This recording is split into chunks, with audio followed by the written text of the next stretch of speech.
Hello, I am Dr. Vikas Singhal, Senior Consultant, Department of GI and Bariatric Surgery at Medanta Medicity Hospital in Gurgaon.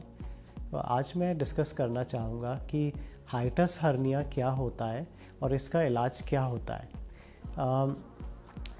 कई लोग आजकल acidity या reflux problem से सफ़र करते हैं। इसमें क्या होता है कि हमें महसूस होता है कि सीने में जलन होती है या कभी कभी लगता है जैसे मुंह में भी जलन हो रही है, मुंह में खट्टा पानी आ रहा है। इसका जो कॉमन कारण होता है वो होता है एसिडिटी या acid reflux disease. Acid reflux disease के लिए जनरली हम पहले दवाई शुरू करते हैं जो कि पेट में एसिडिटी को कम करती हैं। उसके हिसाब से लाइफस्टाइल चेंजेस भी करते हैं। कभी कभी अगर इनसे कंट्रोल में चीज़ें नहीं आती तो एक अपर जीआई एंडोस्कोपी कराई जाती है और एंडोस्कोपी पे हम अक्सर देखते हैं हाइटस हर्निया जो एक कंडीशन है निकल के आती है, या फिर कभी कभी सीटी स्कैन पे भी हाइटस हर्निया का डायग्नोसिस बन जाता है। तो मैं इसके बारे में थोड़ा सा और डिस्कस करना चाहूँगा। जो हमारी जो चेस्ट कैविटी होती है और जो अब्डोमिनल कैविटी होती है उसके बीच में एक नॉर्मल एक पर्दा होता है जो हमारे चेस्ट को और नीचे जो पेट है अब्डोमिन को सेपरेट करता है। इसको हम बोलते हैं डायफ्राम। जो हमारे खाने की नली है वो इस पर्दे के थ्रू जाती है और स्टमक बन जाता है।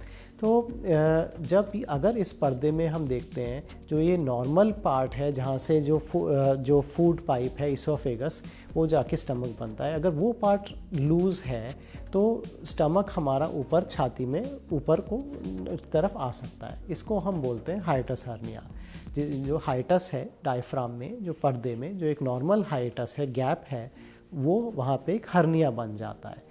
जिससे कि अगर ये जो स्टमक नॉर्मली जो एब्डोमेन में नीचे पेट में रहना चाहिए, अगर उसका ऊपर वाला हिस्सा वापस छाती की तरफ जाता है हाइटस हर्निया जैसे है, तो उसकी वजह से एसिडिटी काफ़ी ज़्यादा हो जाती है, बहुत बढ़ जाती है।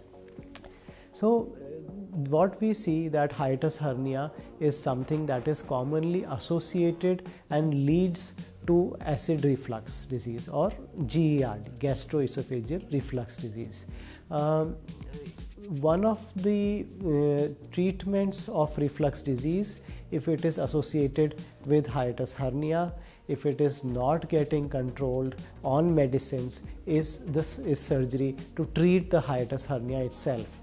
अगर आप पूछेंगे कि हाइटस हर्निया का ट्रीटमेंट क्या होता है, तो क्योंकि ये एक मैकेनिकल प्रॉब्लम है, ये एक हर्निया है, इसका इलाज ऑपरेशन के द्वारा किया जाता है, जिससे कि हम ये हाइटस हर्निया को रिपेयर कर देते हैं। यहाँ जो गैप जो बड़ा हो गया है जिससे कि वो स्टमक वापस चेस्ट में जा रहा है, हम स्टमक को वापस नीचे ला के हर्निया को रिपेयर करके टाँके लगा के छोटा कर देते हैं, गैप को छोटा कर देते हैं। और जो स्टमक है उसका भी हम ऊपर वाला पार्ट एक रैप बना देते हैं जिसको हम बोलते हैं फंडोप्लाइकेशन सर्जरी।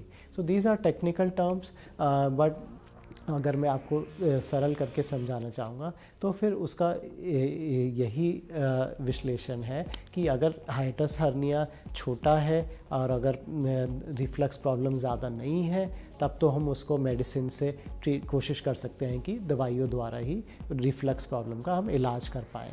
लेकिन अगर रिफ्लक्स प्रॉब्लम्स नहीं कंट्रोल हो रही, बहुत ज़्यादा सीने में जलन रहती है, तेजाब ऊपर आता है, मुंह में खट्टा पानी, रात को सोने में दिक्कत होती है, या मेडिसिन्स पे भी रिफ्लक्स प्रॉब्लम, एसिडिटी नहीं कंट्रोल हो पा रही, तो फिर अगर वो हाइटस हर्निया से जुड़ी हुई प्रॉब्लम है तो फिर उसमें सर्जरी का काफ़ी फ़ायदा रहता है, जिसमें कि हम हाइटस हर्निया को भी रिपेयर कर देते हैं और रिफ्लक्स प्रॉब्लम के लिए भी फंडोप्लाइकेशन प्रोसीजर साथ के साथ कर देते हैं।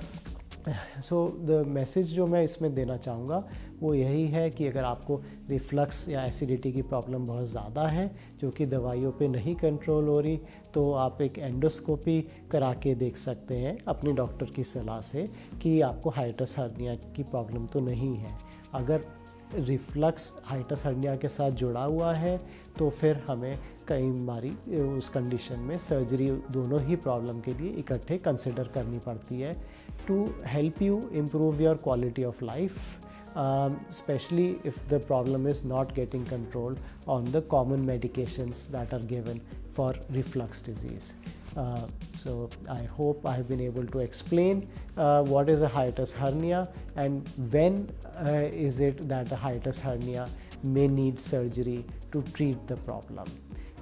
Just to mention, sometimes hiatus hernia may be large, and in that case it is important to fix the hiatus hernia, क्योंकि अगर hiatus hernia बड़ा है, वो काफ़ी स्टमक ऊपर जा रहा है, तो थोड़ा सा रिस्क हो जाता है कि कहीं जो स्टमक है वो ट्विस्ट ना कर जाए, उसमें कहीं उसकी ब्लड सप्लाई ना कम हो जाए, कोई और प्रॉब्लम ना आ जाए.